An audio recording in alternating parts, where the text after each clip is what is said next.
ನಮ್ಮ ಮೂವರು ಪ್ರತಿನಿಧಿಗಳು ಕೂಡ ನೇರ ಸಂಪರ್ಕದಲ್ಲಿ ಜಾಯಿನ್ ಆಗ್ತಿದ್ದಾರೆ. ಬೇರೆ ಬೇರೆ ಸುದ್ದಿಗಳ ವಿಚಾರಕ್ಕೆ ಸಂಬಂಧಪಟ್ಟಂತೆ ಒಂದ್ ಕಡೆ ಸೆಸ್ ಏರಿಕೆ ಮಾಡಿದೆಯಲ್ಲ ಪೆಟ್ರೋಲ್ ಡೀಸೆಲ್ ಮೇಲೆ ರಾಜ್ಯ ಸರ್ಕಾರ, ಅದರ ಕುರಿತಂತೆ ವಿಪಕ್ಷಗಳು ಇವತ್ತು ದೊಡ್ಡ ಮಟ್ಟದ ಹೋರಾಟಕ್ಕೆ ಮುಂದಾಗುತ್ತಂತೆ. ಆ ಕುರಿತು ಮಾಹಿತಿ ಕೊಡೋದಕ್ಕೆ ಸುರೇಶ್ ನೇರ ಸಂಪರ್ಕದಲ್ಲಿದ್ದಾರೆ. ಡಿ ಗ್ಯಾಂಗ್ ವಿಚಾರಕ್ಕೆ ಸಂಬಂಧಪಟ್ಟಂತೆ ಇವತ್ತು ಏನೆಲ್ಲ ಪ್ರಕ್ರಿಯೆಗಳು ಆಗುತ್ತೆ, ನಿನ್ನೆ ರಾತ್ರಿ ಏನೆಲ್ಲ ಆಯಿತು, ಆ ಕುರಿತು ಮಾಹಿತಿ ಕೊಡೋದಕ್ಕೆ ನನ್ನ ಸಹೋದ್ಯೋಗಿ ನಾಗೇಂದ್ರ ಬಾಬು, ಮತ್ತೊಂದು ಕಡೆ ವೀರೇಶ್ ಕೂಡ ಜಾಯಿನ್ ಆಗ್ತಿದ್ದಾರೆ, ಮಾದೇಶ್ ಕೂಡ ಜಾಯಿನ್ ಆಗ್ತಿದ್ದಾರೆ. ಸೊ ಎಲ್ಲರಿಗೂ ಕೂಡ ಗುಡ್ ಮಾರ್ನಿಂಗ್. ನಿಮ್ಮ ಸುದ್ದಿಗಳು ಬಂದಾಗ ನಿಮ್ಮನ್ನ ಸಂಪರ್ಕ ಮಾಡ್ತೀವಿ. ಈಗ ಮೊದಲ ಸುದ್ದಿಯತ್ತ ಗಮನ ಕೊಡೋಣ. ಇಡೀ ರಾಜ್ಯದ ಜನ ಶಾಕಿಗೊಳಗಾಗಿದ್ದಾರೆ. ಕಾರಣ ರಾಜ್ಯ ಸರ್ಕಾರ ಕೊಟ್ಟಿರುವಂತಹ ಶಾಕ್ನಿಂದ, ಸಿದ್ದರಾಮಯ್ಯ ಸರ್ಕಾರದಿಂದ ಗ್ಯಾರಂಟಿ ಶಾಕ್ ಇದು. ರಾಜ್ಯದ ಜನರ ಮೇಲೆ ಬೆಲೆ ಏರಿಕೆಯ ಬರೆ, ಪೆಟ್ರೋಲ್ ಡೀಸೆಲ್ ದರ ಮತ್ತಷ್ಟು ದುಬಾರಿಯಾಗಿದೆ. ನಿನ್ನೆ ಮಧ್ಯಾಹ್ನ 2 ಗಂಟೆಯಿಂದಲೇ ಜಾರಿಯಾಗಿದೆ ಈ ಆದೇಶ. ಪೆಟ್ರೋಲ್ ಡೀಸೆಲ್ ಸೆಸ್ ಏರಿಕೆ ಮಾಡಿದೆ ಕೈ ಸರ್ಕಾರ. ಆಡಳಿತ ವಿರೋಧ ಪಕ್ಷಗಳ ನಡುವೆ ಇದೇ ವಿಚಾರಕ್ಕೆ ಸಂಬಂಧಪಟ್ಟಂತೆ ಜಂಗಿ ಕುಸ್ತಿ ನಡೀತಾ ಇದೆ. ಬೆಲೆ ಏರಿಕೆಯ ಪರ ವಿರೋಧದ ಜೋರು ಜಟಾಪಟಿ ಆಗ್ತಾ ಇದೆ.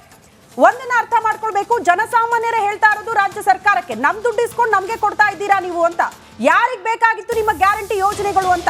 ರಾಜ್ಯ ಸರ್ಕಾರ ಸಂಪನ್ಮೂಲ ಕ್ರೋಢೀಕರಣಕ್ಕೆ ಮುಂದಾಗಿದೆ ಅನ್ನೋದು ಬಹಳ ಸ್ಪಷ್ಟ. ಅದರಿಂದ ಬೆಲೆ ಏರಿಕೆಯ ಬಿಸಿಯನ್ನ ಜನಸಾಮಾನ್ಯರು ಎದುರಿಸಬೇಕಾಗಿದೆ.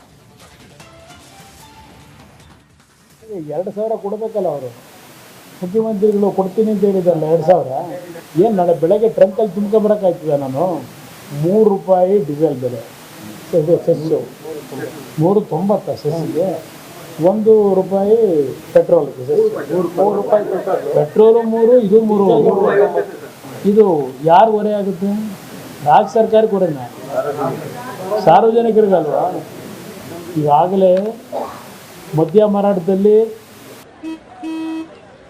ನಡಿ ಈಗ ಶುರು ಮಾಡೋಣ. ಕೇಸರಿಯಿಂದ ಮನೋಲ್ಲಾಸ ಮನಸ್ಸು ಮತ್ತೇರಿ ಕುಣಿದಾಡಿದೆ ನೋಡು, ಮನಸ್ಸು ಮತ್ತೇರಿ ಕುಣಿದಾಡಿದೆ ನೋಡು. ಕ್ಷಣ ಕ್ಷಣವೂ ಆಚರಿಸಿ ಕೇಸರಿ ಹಬ್ಬ. ವಿಮಲ್ ಬಾಯಲ್ಲಿ ಹೇಳಿ ಕೇಸರಿ. ಜನಸಾಮಾನ್ಯರ ಮೇಲೆ ಹೊರೆ ಹಾಕಾಯಿತು, ಸ್ಟ್ಯಾಂಪ್ಸ್ ಆ್ಯಂಡ್ ರಿಜಿಸ್ಟ್ರೇಷನಲ್ಲಿ ಹೊರೆ ಹಾಕಾಯಿತು, ಗೈಡ್ಲೈನ್ಸ್ ವ್ಯಾಲ್ಯೂ ಜಾಸ್ತಿ ಮಾಡಾಯಿತು. ಈಗ ಇಲ್ಲಿ ಸೆಸ್ನ ಇವತ್ತು ಇಷ್ಟು ದೊಡ್ಡ ಮಟ್ಟದಲ್ಲಿ ಬಹುಶಃ ತೀರ್ಮಾನ ಫಸ್ಟ್ ಟೈಮ್ ರಾಜ್ಯದಲ್ಲಾಗಿರೋದು. ಅಂದರೆ ಅವರ ಪೆಟ್ರೋಲ್ ಮತ್ತೆ ಡೀಸೆಲ್ ದರ ಯಾವಾಗ ಏರಿಕೆ ಆಗುತ್ತೋ ಅದೊಂದು ರೀತಿಯಲ್ಲಿ ಜಾಯಿಂಟ್ ಚೈನ್ ಇದ್ದಂಗೆ ಎಲ್ಲ ವಸ್ತುಗಳ ದರವೂ ಕೂಡ ಏರಿಕೆ ಆಗುತ್ತೆ. ಈ ರಾಜ್ಯ ಸರ್ಕಾರ ಹಾಕಿರುವಂತ ಸೇಲ್ಸ್ ಟ್ಯಾಕ್ಸ್ ಪ್ರಕಾರ ಪೆಟ್ರೋಲ್ಗೆ ₹3 ಮತ್ತೆ ಡೀಸೆಲ್ಗೆ ₹3.5 ಏನು ಜಾಸ್ತಿ ಆಗುತ್ತೆ. ಅದರಂತೆ ರಾಜ್ಯದ ಬೊಕ್ಕಸಕ್ಕೆ 2,800 ಕೋಟಿ ರೂಪಾಯಿ ವರ್ಷಕ್ಕೆ ಆದಾಯ ಬರುತ್ತೆ. ಇದು ರಾಜ್ಯದ ಅಥವಾ ಸರ್ಕಾರದ ಲೆಕ್ಕಾಚಾರ ಬೊಕ್ಕಸವನ್ನ ತುಂಬಿಸೋದಕ್ಕೆ. ಇದರ ನಡುವೆ ಬಿಜೆಪಿ ಹೇಳ್ತಾ ಇದೆ, ಲೋಕಸಭಾ ಚುನಾವಣೆಯಲ್ಲಿ ಬಿಜೆಪಿಗೆ ಜನ ವೋಟ್ ಹಾಕಿದ್ರು ಅನ್ನೋದಕ್ಕೋಸ್ಕರ ಜನರ ಮೇಲೆ ಇವರು ಸೇಡ್ ತೀರಿಸ್ಕೊಳ್ತಾ ಇದ್ದಾರೆ. ಇದು ಜನರಿಗೆ ಗಾಯದ ಮೇಲೆ ಬರೆ ಎಳೆದಂತಾಗಿದೆ. ಆಲ್ರೆಡಿ ನೀವು ಅಬಕಾರಿ ಸುಂಕ ಸೇರಿದಂತೆ ಎಲ್ಲ ಸುಂಕವನ್ನು ಏರಿಸಿದ್ದೀರಿ. ಈಗ ಪೆಟ್ರೋಲ್ ಡೀಸೆಲ್ ದರವೂ ಕೂಡ ಏರಿಕೆ ಆಗಿದ್ದು ಇದು ಬಹಳ ತೊಂದರೆ ಆಗ್ತಾ ಇದೆ ಜನರಿಗೆ. ನೀವು ಇದನ್ನ ವಾಪಸ್ ತೆಗೆದುಕೊಳ್ಳದೆ ಹೋದ್ರೆ, ಸಂಜೆ ಒಳಗೆ ನೀವು ವಾಪಸ್ ತೆಗೆದುಕೊಳ್ಳದೆ ಹೋದ್ರೆ ನಾವು ಉಗ್ರ ಹೋರಾಟವನ್ನ ಮಾಡ್ತೀವಿ ಅಂತೇಳಿ ಬಿಜೆಪಿ ರಾಜ್ಯಾಧ್ಯಕ್ಷ ವಿಜಯೇಂದ್ರ ಮಾತಾಡಿದ್ದಾರೆ. ಏನ್ ಹೇಳಿದ್ದಾರೆ ಹಾಗಾದ್ರೆ ವಿಜಯೇಂದ್ರ? ಬಿಜೆಪಿ ಸ್ಟ್ಯಾಂಡ್ ಏನು ಅನ್ನೋದನ್ನ ಮೊದಲು ನೋಡೋಣ ಬನ್ನಿ. ರಾಜ್ಯದ ಜನರ ಮೇಲೆ ಇವತ್ತು ಬರೆಯನ್ನು ಹಾಕಕ್ಕೆ ಹೊರಟಿದ್ದಾರೆ. ಒಂದು ಕಡೆ ಸೋಲಿನ ಹತಾಶೆ, ಮತ್ತೊಂದು ರಾಜ್ಯದಲ್ಲಿ ಇವತ್ತು ಆರ್ಥಿಕ ಪರಿಸ್ಥಿತಿ ಸಂಪೂರ್ಣ ಹದಗೆಟ್ಟಿರ್ತಕ್ಕಂಥದ್ದು. ಆದರೆ ಬಂಡ ಸರ್ಕಾರ, ಮಾನ್ಯ ಮುಖ್ಯಮಂತ್ರಿಗಳು ಇದನ್ನು ಒಪ್ಕೊಳ್ಳೋದಿಲ್ಲ. ಆರ್ಥಿಕ ಪರಿಸ್ಥಿತಿ ಬಹಳ ಸದೃಢವಾಗಿದೆ ಅಂತ ಒಂದು ಕಡೆ ಹೇಳ್ತಾರೆ, ಮತ್ತೊಂದು ಕಡೆ ಇವತ್ತು ಪೆಟ್ರೋಲ್ ಡೀಸೆಲ್ ರೇಟ್ ಜಾಸ್ತಿ ಮಾಡಿರ್ತಕ್ಕಂಥದ್ದು ಮೇಲ್ನೋಟಕ್ಕೆ ಗೊತ್ತಾಗ್ತದೆ. ಇವತ್ತು ರಾಜ್ಯದ ಆರ್ಥಿಕ ಪರಿಸ್ಥಿತಿ ಇವತ್ತು ಸಂಪೂರ್ಣವಾಗಿ ಹದಗೆಟ್ಟಿರ್ತಕ್ಕಂಥದ್ದು. ರಾಜ್ಯ ಸರ್ಕಾರ ಅಧಿಕಾರಿಗಳ ಸಂಬಳವೂ ಕೂಡ ಕೊಡದೇ ಇರತಕ್ಕಂಥ ಒಂದು ಕೆಟ್ಟ ಪರಿಸ್ಥಿತಿಗೆ ಬಂದಿರತಕ್ಕಂಥದ್ದು. ಇದರ ಪರಿಣಾಮ ರಾಜ್ಯದ ಜನರ ಮೇಲೆ ಬರೆ ಹಾಕಿದ್ದಾರೆ. ಪೆಟ್ರೋಲ್ ಮತ್ತು ಡೀಸೆಲ್ ರೇಟನ್ನು ಜಾಸ್ತಿ ಮಾಡಿದ್ದಾರೆ. ನಾನು ತಮ್ಮ ಮೂಲಕ ರಾಜ್ಯದ ಮುಖ್ಯಮಂತ್ರಿಗಳಿಗೆ ಮತ್ತು ಹಣಕಾಸಿನ ಸಚಿವರಿಗೆ ಆಗ್ರಹವನ್ನು ಮಾಡ್ತೇನೆ. ಒಂದು ಕಡೆ ಬರಗಾಲ, ಮತ್ತೊಂದು ಕಡೆ ಇಂಥ ಸಂಕಷ್ಟದ ಸಂದರ್ಭದಲ್ಲಿ ರಾಜ್ಯದ ಜನರ ಮೇಲೆ ತಾವು ಏನು ಹೊರೆಯನ್ನು ಹಾಕೋಕೆ ಹೊರಟಿದ್ದೀರಿ, ಹಾಕಿದ್ದೀರಿ, ಇದು ಅಕ್ಷಮ್ಯ ಅಪರಾಧ. ನಾನು ಒತ್ತಾಯನ ಮಾಡ್ತೇನೆ, ಆಗ್ರಹವನ್ನು ಮಾಡ್ತೇನೆ. ಮಾನ್ಯ ಮುಖ್ಯಮಂತ್ರಿಗಳು ತಮ್ಮ ಬಂಡತನವನ್ನು ಬಿಟ್ಟು ತತ್ಕ್ಷಣ ಇವತ್ತೇನು ಪೆಟ್ರೋಲು 3 ರೂಪಾಯಿ ಏರಿಸಿರ್ತಕ್ಕಂಥದ್ದು, ಡೀಸೆಲ್ಗೆ 3.5 ರೂಪಾಯಿ ಏರಿಸಿರ್ತಕ್ಕಂಥದ್ದು, ತತ್ಕ್ಷಣ ಇದನ್ನು ಹಿಂಪಡಿಬೇಕು. ನಾವು ಇಲ್ಲ ರಾಜ್ಯಾದ್ಯಂತ ಈಗಾಗಲೇ ಹೋರಾಟ ಕರೆ ಕೊಟ್ಟಿದ್ದೇವೆ. ಮುಂದಿನ ಸೋಮವಾರ ಇವತ್ತು ರಾಜ್ಯಾದ್ಯಂತ ಎಲ್ಲ ಜಿಲ್ಲಾ ಕೇಂದ್ರಗಳಲ್ಲಿ ಭಾರತೀಯ ಜನತಾ ಪಾರ್ಟಿ ಪ್ರತಿಭಟನೆ ಮಾಡ್ತೇವೆ, ಹೋರಾಟ ಮಾಡ್ತೇವೆ. ಇನ್ನು ಪೆಟ್ರೋಲ್ ದರ ಏರಿಕೆಯಿಂದ ಕೈನಲ್ಲೂ ಕೂಡ ದೊಡ್ಡ ಮಟ್ಟದ ಕಲಹ ಏರ್ಪಟ್ಟಿದೆಯಂತೆ. ಸರ್ಕಾರದ ನಡೆಯಿಂದ ಸ್ವತಃ ಕಾಂಗ್ರೆಸ್ ಶಾಸಕರೇ ಶಾಕ್ಗೊಳಗಾಗಿದ್ದಾರೆ. ಸ್ಥಳೀಯ ಸಂಸ್ಥೆ ಚುನಾವಣೆ ಸಿದ್ಧತೆಯಲ್ಲಿದ್ದವರಿಗೆ ಆತಂಕ ಎದುರಾಗಿದೆ. ದರ ಏರಿಕೆಯಿಂದ ಮತದಾರರು ಸಿಟ್ಟಾಗುವ ಢವಢವ ಶಾಸಕರಿಗೆ. ಹೆಚ್ಚಿನ ಸ್ಥಾನ ಗೆಲ್ಲುವ ನಿರೀಕ್ಷೆಯಲ್ಲಿದ್ದವರಿಗೆ ಮಂಡೆ ಬಿಸಿಯಾಗ್ಬಿಟ್ಟಿದೆಯಂತೆ. ಆಗ್ಲೇಬೇಕು, ಈ ಸಮಯದಲ್ಲಿ ದರ ಏರಿಕೆ ಬೇಕಾಗಿರ್ಲಿಲ್ಲ ಅನ್ನುವಂತಹ ಅಭಿಪ್ರಾಯವನ್ನ ಸ್ವತಃ ಕಾಂಗ್ರೆಸ್ ಶಾಸಕರೇ ವ್ಯಕ್ತಪಡಿಸಿದ್ದಾರೆ. ಸಿದ್ದರಾಮಯ್ಯನವರು ಗೊತ್ತಿರ್ಲಿಲ್ವಾ?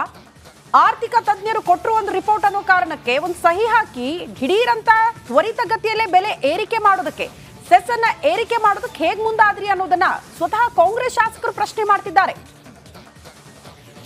ಗ್ಯಾರಂಟಿ ಯೋಜನೆಗಳು ಯಾರಿಗೆ ಬೇಕಾಗಿತ್ತು, ಅದನ್ನ ಕೊಡೋ ನಿಟ್ಟಿನಲ್ಲಿ ಬೇರೆ ಬೇರೆ ಬೆಲೆ ಏರಿಕೆ ಯಾಕೆ ಮಾಡ್ತಾ ಇದ್ದೀರಿ ಅನ್ನೋದನ್ನ ನೇರವಾಗಿ ಜನಸಾಮಾನ್ಯರು ಪ್ರಶ್ನೆ ಮಾಡ್ತಿದ್ದಾರೆ. ಈ ಕುರಿತು ಮತ್ತಷ್ಟು ಡೀಟೇಲ್ಸ್ ಅನ್ನ ಕೊಡ್ತಾ ಹೋಗ್ತಾರೆ ನಮ್ಮ ಪ್ರತಿನಿಧಿ ಸುರೇಶ್.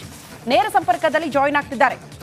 ಸುರೇಶ್, ಒಂದ್ ಕಡೆ ಪೆಟ್ರೋಲ್ ಡೀಸೆಲ್ ಆಗ್ಲೇ ರಂಜಿತ್ ಹೇಳ್ತಾ ಇದ್ರು ಒಂದ್ ರೀತಿ ಚೈನ್ ಸಿಸ್ಟಮ್ ಇದ್ದಂಗೆ ಅಂತ. ಇದ್ರೆ ಬೆಲೆ ಏರಿಕೆ ಆಗ್ಬಿಟ್ಟಿದ್ರೆ ಎಲ್ಲದರ ಬೆಲೆ ಏರಿಕೆ ಆಟೋಮೆಟಿಕ್ ಆಗಿ ಆಗ್ಬಿಡುತ್ತೆ. ಆದ್ರೆ ಎಫೆಕ್ಟ್ ಜನಸಾಮಾನ್ಯರು ಎದುರಿಸಬೇಕಾಗತ್ತೆ.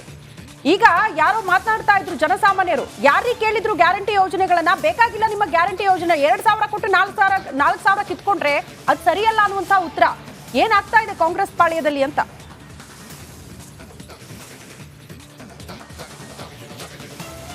ಶ್ರುತಿ, ಏನು ನಿನ್ನೆ ದಿಢೀರನ್ನೇ ರಾಜ್ಯ ಸರ್ಕಾರ ತೆಗೆದುಕೊಂಡಂತಹ ಒಂದು ತೀರ್ಮಾನ, ಇದು ನಿಜಕ್ಕೂ ಕೂಡ ರಾಜ್ಯದ ಜನರಿಗೆ ಶಾಕ್ ಅಂತ ಹೇಳಿದ್ರೆ ಖಂಡಿತ ತಪ್ಪಾಗಲಾರದು.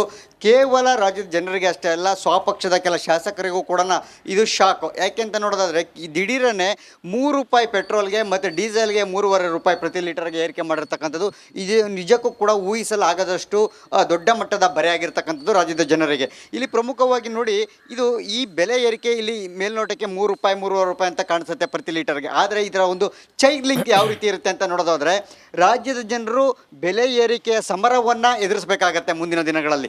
ಯಾಕೆ ಅಂತ ನೋಡೋದಾದರೆ, ಪ್ರತಿಯೊಂದು ಸಾಗಾಣಿಕೆ ದರ ವೆಚ್ಚ ಹೆಚ್ಚಾಗುತ್ತೆ, ಮತ್ತು ಬಸ್ ಮತ್ತು ಏನಪ್ಪ ಪ್ರೈವೇಟ್ ಬಸ್ಗಳಿರ್ಬೋದು, ಖಾಸಗಿ ಬಸ್ ಏನೋ ಗೌರ್ಮೆಂಟ್ ಬಸ್ಗಳು ಎಲ್ಲವೂ ಕೂಡ ದರವನ್ನು ಏರಿಕೆ ಮಾಡ್ತಾರೆ ಮುಂದಿನ ದಿನಗಳಲ್ಲಿ.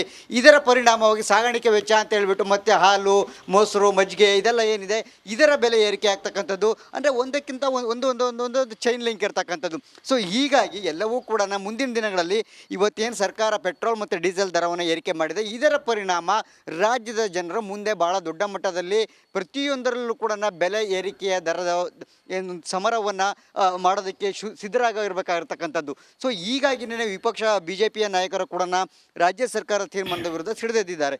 ಸೊ ಈಗ ಇವತ್ತು ಸಂಜೆಗೆ ಇವರ ಡೆಡ್ ಲೈನ್ ಇರ್ತಕ್ಕಂಥದ್ದು ರಾಜ್ಯ ಸರ್ಕಾರಕ್ಕೆ. ಅಂದರೆ ಇವತ್ತು ಸಂಜೆಯ ಒಳಗೆ, ಅಂದರೆ ಸೋಮವಾರದ ಒಳಗೆ ರಾಜ್ಯ ಸರ್ಕಾರ ಕೈಗೊಂಡಿರ್ತಕ್ಕಂಥ ಏನು ಸೆಸ್ ದರ ಏರಿಕೆ ಇದೆ ಇದನ್ನ ವಾಪಸ್ ತೆಗೆದುಕೊಂಡ್ರೆ ಸರಿ. ನೋಡೋಣ, ವಿಪಕ್ಷಗಳ ಹೋರಾಟ, ಎಚ್ಚರಿಕೆ, ಜನಸಾಮಾನ್ಯರ ಆಕ್ರೋಶಕ್ಕೆ ರಾಜ್ಯ ಸರ್ಕಾರ ಬಗ್ಗುತ್ತಾ ಅಂತ. ಧನ್ಯವಾದಗಳು ತಮ್ಮೆಲ್ಲ ಮಾಹಿತಿಗೆ.